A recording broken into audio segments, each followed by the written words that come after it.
It's a decade since British troops last went into Iraq.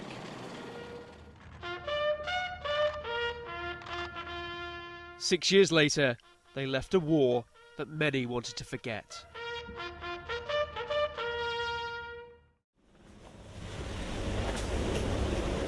After a week of aid drops and reconnaissance, the language around this latest operation has changed. The Prime Minister arguing that the UK should be ready to use its military prowess against IS forces in northern Iraq. And for the first time since 2009, the Defence Secretary confirmed that British boots, regular soldiers, have been back on the ground in Iraq.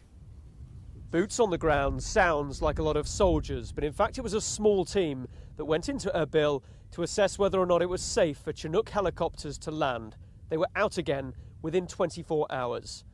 This mission, though, is evolving, and the UK's armed forces are deploying their kit and their people accordingly. The Tornado jets here are still unarmed. Their role is one of reconnaissance and helping the aid drops. But their pilots are back above Iraq. Some were here last time. We didn't expect to be quite back here so soon, if at all. So it's interesting from my perspective to come back and see some old sites that I've seen before, really. Is it a difficult country to survey and to work out the reconnaissance? Most of our sorties have been at night so far, so we're using the sensors on board the aircraft to look for the populace on the ground and try and work out who's where. I'm really looking at the amounts of people out on the mountain at the moment, yeah. On the ground, the Peshmerga fighters are still ill-equipped. But with British help, extra arms and equipment are now making their way through to the front line as they continue to resist the jihadist fighters.